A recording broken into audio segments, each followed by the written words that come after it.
It's June 2005, and the star of Halo, Master Chief, is being chauffeured through Hollywood in a limousine. Doesn't look like this thing has any armor plating. Well, more of a squadron of Master Chiefs, actually. Their mission? To strike a deal that will bring Microsoft and Bungie's legendary Halo video game to the silver screen by any means necessary.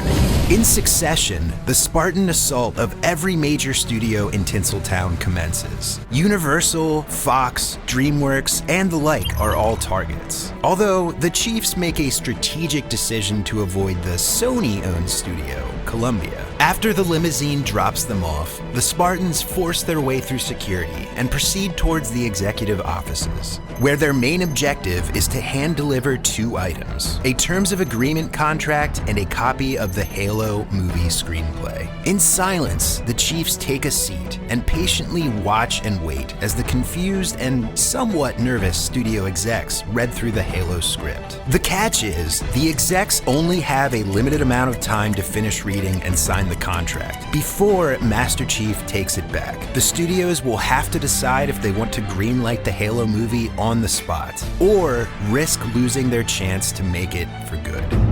And yes, this actually happened. This Master Chief motorcade stunt is only just the tip of the iceberg in the story of the troubled development of what could have been arguably the biggest video game movie of all time. With big names like Steven Spielberg, Guillermo del Toro, and Peter Jackson all having been attached to it at some point, what went wrong? This is that story.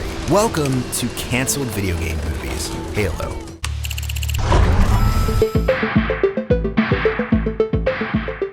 We're unveiling the Xbox. It's November 15th, 2001, and Microsoft has just released their first dedicated video game console, the Xbox. Being the newcomer in a console space that was already crowded by Sony, Nintendo, and Sega, the Silicon Valley giant had a lot to prove. Fortunately for Microsoft, the Xbox had a secret weapon in the form of a little launch title that you may have heard of, Halo. Bungie's genre-defining FPS, Halo Combat Evolved, became the system seller that the Xbox needed. The game reinvented console first-person shooters with its gameplay, story, and it kept its players hooked with its legendary multiplayer mode. So it should come as no surprise that just like Master Chief and his suit of armor, Halo and Microsoft are inseparable. At least, this was the mindset that Microsoft had when they decided that it was time for Halo to make its Hollywood debut. They knew the franchise was one of the biggest video game properties of all time, so they wanted to be sure that its movie adaptation would succeed at what so many video game movies had failed at before, actually being good, even if it meant they had to be heavy-handed. The first thing Microsoft needed to do was draft a screenplay. They went on their own and paid Alex Garland $1 million to pen a Halo movie treatment. Under close supervision from Microsoft, Garland completed his script in a few months. He commented on the process. "The script I wrote was basically the same as the first Halo game. It took an element of the ending of the second Halo game for the ending, and basically I sat down with those guys at Bungie and Microsoft and said what I would do is a very faithful adaptation." With Halo's script ready to go, Microsoft had to iron out some of the more important details of the movie. In other words, how they would be paid. Microsoft drafted, quote, "the richest, most lucrative rights deal in history." Here is just a snippet of what Microsoft was asking for. First, they demanded fast-tracked production. The movie had to release around the same time as Halo 3. They wanted full creative control over the script, casting decisions, post-production, and choice of director.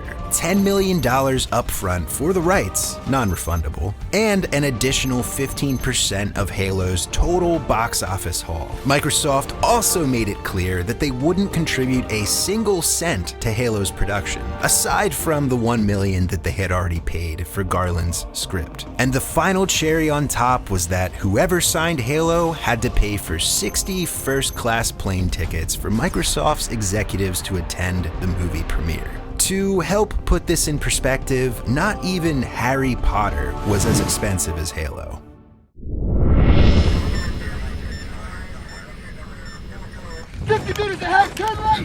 Now that they were armed with a contract and a script, all Microsoft had left to do was to actually get the movie made. Following along with their trend of going against industry norms, Microsoft needed Halo to make a splash. To do this, they turned to Larry Shapiro and the Creative Artists Agency for assistance. Inspired by a similar publicity stunt for the movie The Day After Tomorrow, where an auction was set up that gave studios a limited 24-hour window to sign a movie or pass, Shapiro and the CAA cooked up the Master Chief limousine assault for Microsoft. And as you already know, the stunt played out just as intended. But the results didn't really pan out the way that Microsoft had hoped.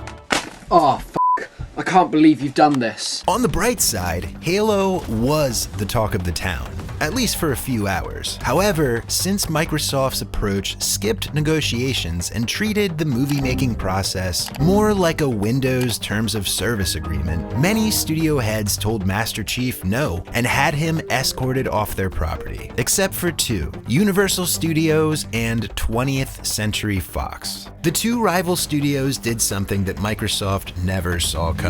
Fox and Universal agreed to produce the film together. Now, with three massive corporations at the helm, Halo was ready to begin production. Surely nothing could go wrong.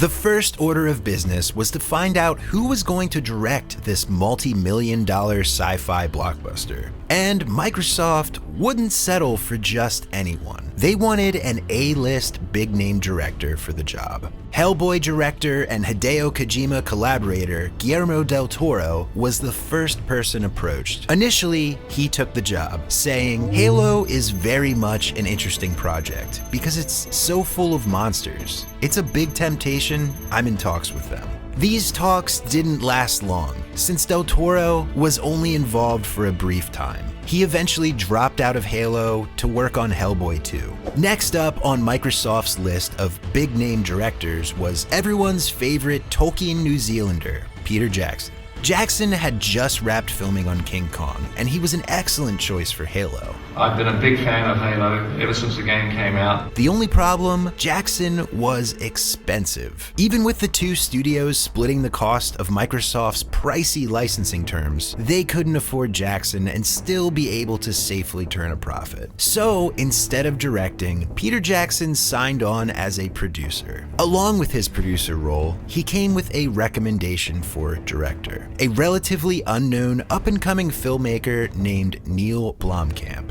Today, you may know him best for his work on District 9, Elysium, or even Chappie if that's your cup of tea. But long before he saw success with those films, Blomkamp was a protege of Peter Jackson. I don't think the studio was particularly happy with me directing it as a 26-year-old back then, amongst other things. No, he wasn't exactly the A-lister that Microsoft was looking for, but he was affordable, and the man that made Lord of the Rings recommended him. So how could they say no? Blomkamp got his big break, and he would direct Halo. You have one bullet against his entire army. It's enough. In order to meet Halo's fast-tracked production schedule, Blomkamp began work immediately. All principal filming would take place in New Zealand. Not only was Peter Jackson's special effects studio Weta Workshop located there, who would handle Halo's props, but the country's exotic locales and vast landscapes offered the perfect backdrop to Halo's sci-fi world. However, for every step Halo took forward, it seemed to take two backwards. My instinct was that if I crawled into that hornet's nest, it would be not good, and it was a cluster from day one. There's no question that there was a clash of worlds, for sure. The two sides weren't seeing eye to eye. As expected, the studios and Microsoft took issue with virtually every creative decision that Blomkamp made. He envisioned a Halo movie with a gritty, post-cyberpunk aesthetic. But the studios and Microsoft were pushing for a generic, boring film. Something like G.I. Joe or some crap like that Hollywood produces. It was an uphill battle, but Blomkamp managed to keep production rolling. After 6 months, Jackson's Weta workshop had created Spartan armor, weapons, and a fully functional warthog for the film. Blomkamp used these same props to shoot some test footage that depicted his gritty vision of Halo. Not only is this the same footage that you've been seeing throughout this entire video, but it looked great, and it was well received by the team at Bungie. Maybe this thing could actually turn out okay. It was sort of baptism by fire for me, where it's like, you remember the 80 crew members that are working right now and like the vehicles you built and all the armor and all that shit that Weta's making? Yeah? Okay, that's all done. Pack your bags, go back to Canada. Unfortunately not. There's always the issue of money. By October 2006, Halo was progressing slower than the studios had hoped. The longer the production lasted, the more expensive it became. With an already extremely thin profit margin at stake, without delays, the studios couldn't risk it. They approached Peter Jackson and several other members of the production crew to inform them that Halo could not proceed without them taking a generous pay cut. Peter Jackson and company kindly declined. Unable to come to a new financial agreement, Halo was finished. It happened very quickly. We woke up in the morning thinking we were making Halo and went to bed that night making District 9. It was like a sudden switch around. But, you know, fate determined that that was what was going to happen. On the very same day that Halo was canceled, Neill Blomkamp and Peter Jackson came up with the idea for District 9, which ended up being a massive success that kickstarted Blomkamp's career. Ironically, the Sony-produced movie actually used many of the props that were designed for Halo, just with a new coat of paint. Universal ended up filing a lawsuit against Fox in an attempt to recoup some of the $12 million that they had lost on Halo, since Fox hadn't contributed a single cent. After years of litigation, the two eventually settled out of court. And Blomkamp, on the other hand, he has never worked with Fox since. They treated me like shit. They were just a crappy studio. I'll never, ever work with Fox ever again because of what happened to Halo. Unless they pay me some ungodly amount of money and I have absolute control. And as for Blomkamp's test footage, well, it was eventually cut into a short film titled Halo Landfall, which not only served as promotional material for Halo 3's release, but it offered a small glimpse of what Blomkamp's completed film could have been. The legacy of a movie never made, according to Microsoft's own Peter Moore. Ultimately, Halo's demise boils down to a lack of understanding between Microsoft's video game world and Universal and Fox's movie world, with Blomkamp himself summing it up best. When you have a corporation that potent and that large taking a percentage of the profits, then you've got Peter Jackson taking a percentage of the profits, and you start adding all of that stuff up, mixed with the fact that you have two studios sharing the profits, suddenly the return on investment starts to decline so that it becomes not worth making. Ultimately, that's essentially what killed the film. Although this Halo film never saw the light of day, Microsoft never gave up on the project. Master Chief has since appeared in some successful live-action adaptations, including 2012's Halo Forward Unto Dawn and the Ridley Scott-produced Halo Nightfall in 2014. However, there's only one upcoming project that still contains a small speck of DNA from the failed Jackson Blomkamp Halo movie, if only in spirit: Steven Spielberg's Halo. Hello, Master Chief. After the movie abruptly ended, a new feature-length script was written by Stuart Beattie in 2007. The script was an adaptation of the novel Halo: Fall of Reach. Spielberg was reportedly blown away by this script and was in active negotiations to make the film a reality. Though, through one reason or another, the film never happened. The animated series is unrelated. Spielberg's focus for Halo then shifted to TV. Having been in the works since 2010, Spielberg's Halo series has suffered its fair share of development hell over the last decade. But it seems the series will finally actually see release on Paramount Plus sometime in 2022. Out of all of the video game movies that failed to launch, this one, along with BioShock, still kinda sting a bit. Halo showed true potential to be a movie that could have been something special. Thank you for watching, and see you next time. You've committed emotionally to a film, you've got excited about it, you really, this is a movie you want to see badly, and Neill was doing a terrific job with conceptual art, with monsters, with creatures. We've got all this Halo stuff down in New Zealand locked away in cabinets that no one's ever seen, which is really kind of quite stunning.